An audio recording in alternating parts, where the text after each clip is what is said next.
ورحمة الله وبركاته.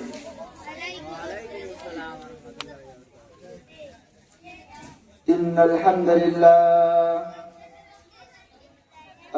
لله نحمده ونستعينه ونستغفره ونعوذ بالله من شرور أنفسنا ومن سيئات أعمالنا. من يهده الله فلا مضل له ومن يضلله فلا هادي له. ونشهد أن لا إله إلا الله وحده لا شريك له. ونشهد أن سيدنا وسندنا وحبيبنا ومولانا محمدا عبده ورسوله أرسله بالحق بشيرا ونذيرا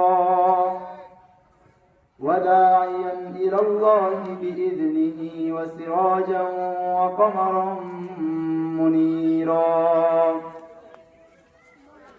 أما بعده فقد قال الله تعالى في كلامه المجيد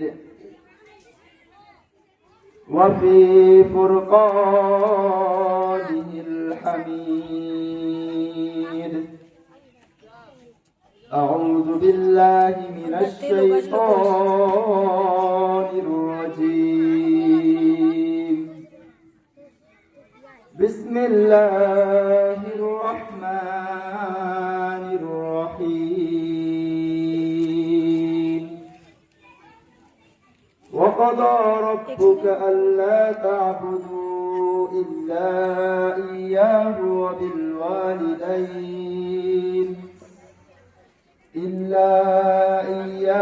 وبالوالدين إحسانا.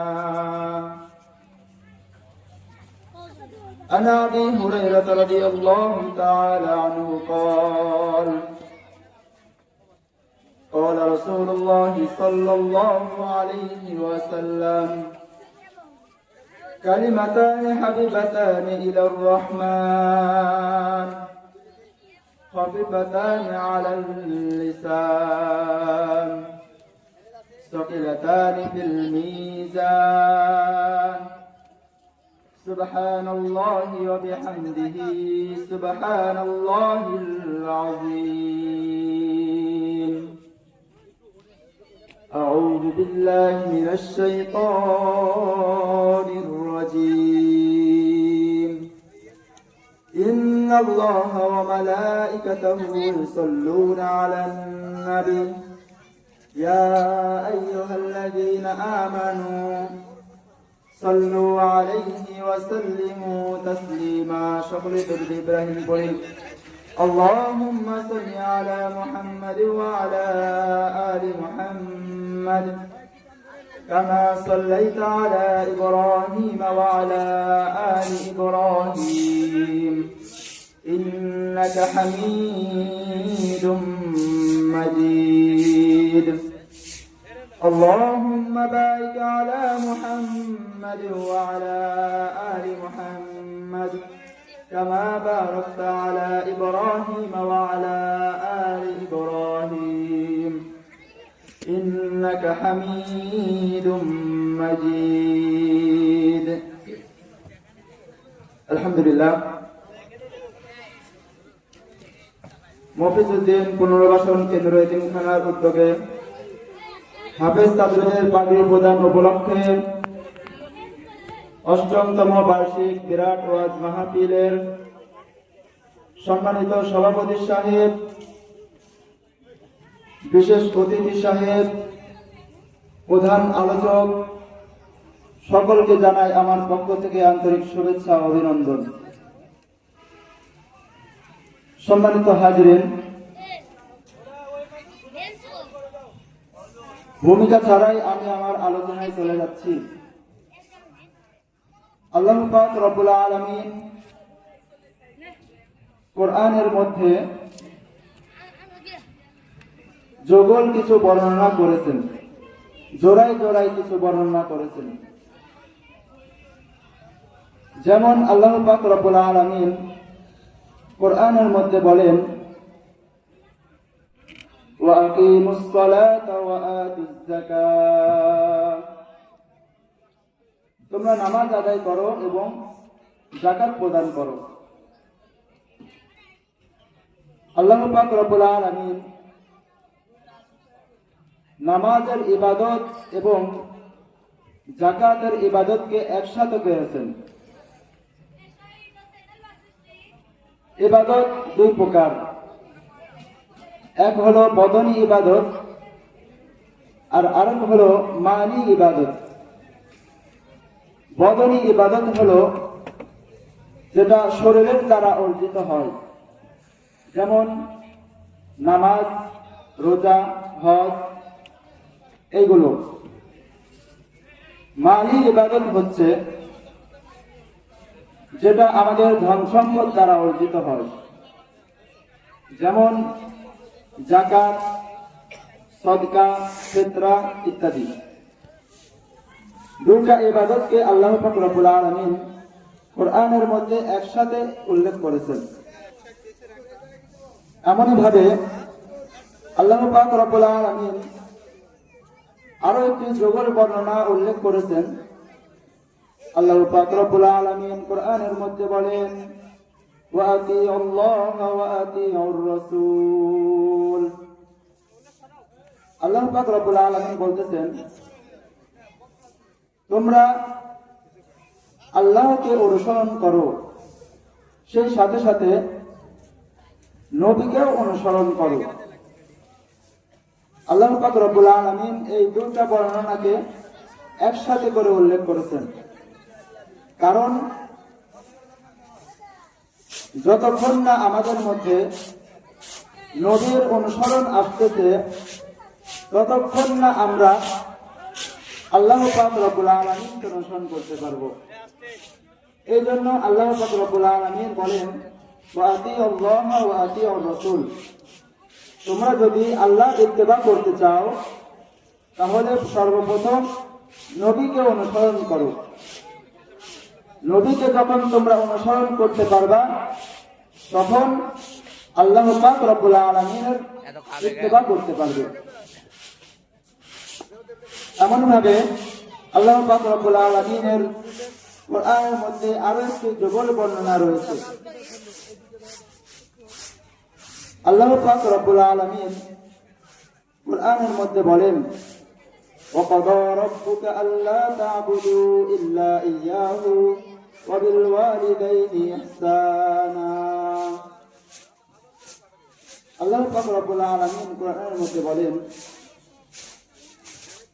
হে মুসলমানগণ, তোমরা আমার ইবাদত করো।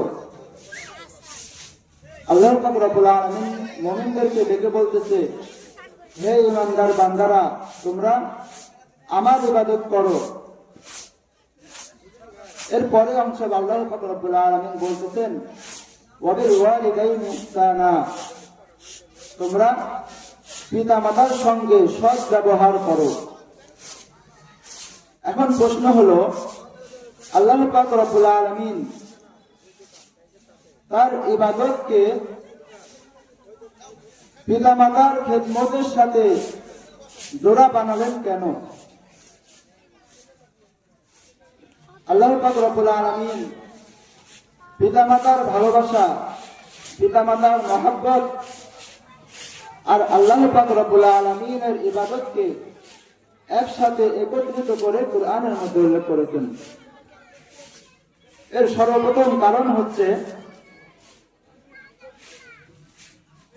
আমাদের পিতামাতা আমাদেরকে যতটুকু ভালোবাসেন, আমাদের পিতামাতা আমাদেরকে যতটুকু মহব্বত করেন, তার থেকে কোটি কোটি গুণ বেশি আল্লাহ পাক রব্বুল আলামিন তার বান্দাকে মহব্বত করে। সুবহানাল্লাহ।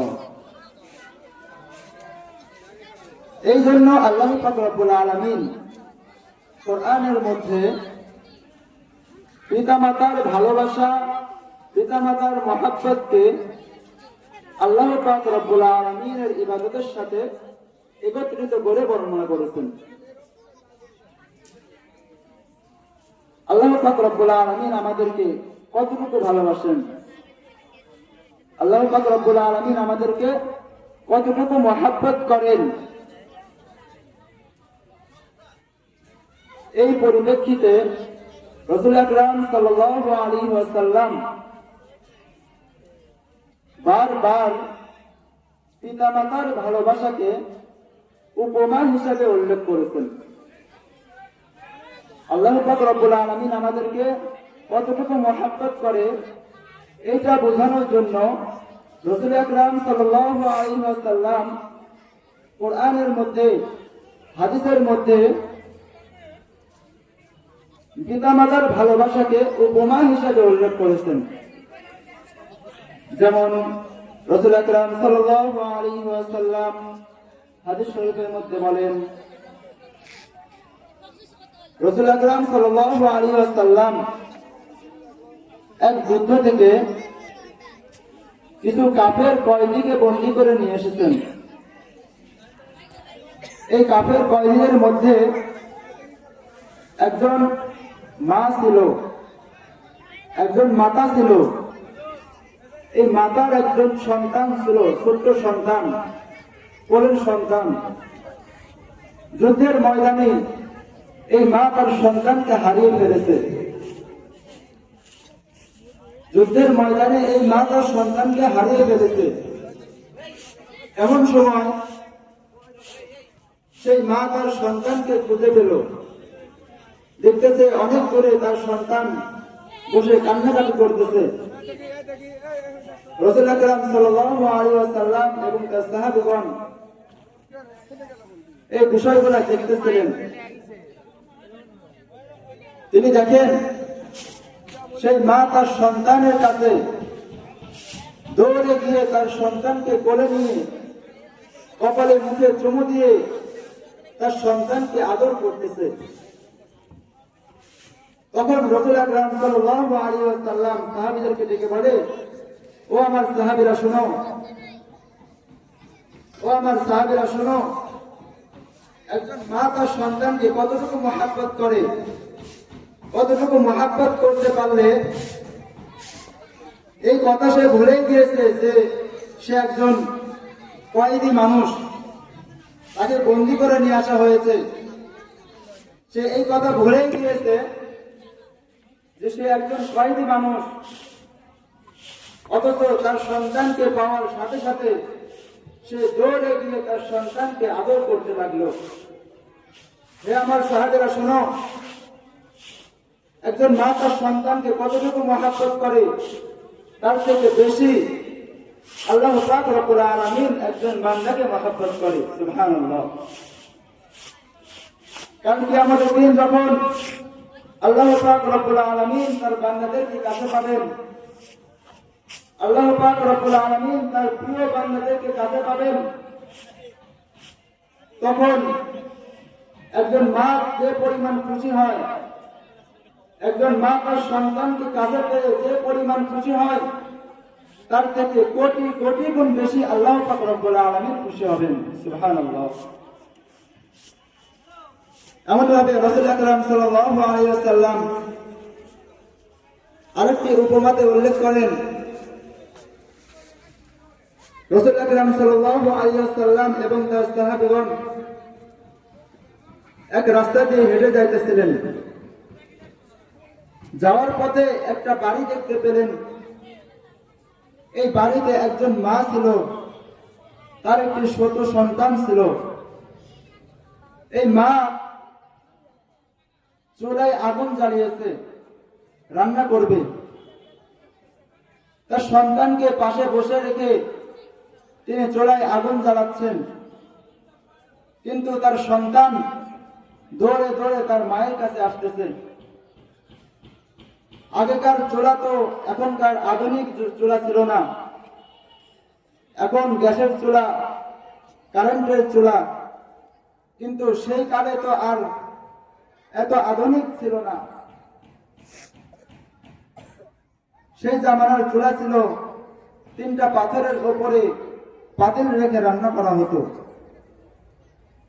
তো এই মা তার সন্তানকে শুধু বাইরে রেখে আসতেছে, দূরে রেখে আসতেছে, কিন্তু দৌড়ে দৌড়ে সেই সন্তান শুধু মায়ের কাছে আসতেছে, আগুনের কাছে আসতেছে। এই ঘটনা দেখে রাসূল আকরাম সাল্লাল্লাহু আলাইহি ওয়াসাল্লাম সাহাবীদেরকে বললেন যে, ও আমার সাহাবীরা শুনো, একজন মা চায় না তার সন্তানের ক্ষতি হোক, একজন মা চায় না তার সন্তান আগুনের একটু ঝলক লাগুক। ঠিক তেমনি কাল কিয়ামতের দিন আল্লাহ পাক রব্বুল আলামিন চাবেন না যে তার কোন বান্দা জাহান্নামের আগুনে পড়ুক। কাল কিয়ামতের দিন আল্লাহ পাক রব্বুল আলামিন চাবেন না তার কোন বান্দা জাহান্নামের আগুনে পড়ুক। দুনিয়াতে ভালোবাসা সৃষ্টি করার পরে আল্লাহ পাক রব্বুল আলামিন 100% ভালোবাসার মধ্যে 1% ভালোবাসা দুনিয়ার সকল মাখলুকের মধ্যে বন্টন করে দিয়েছেন।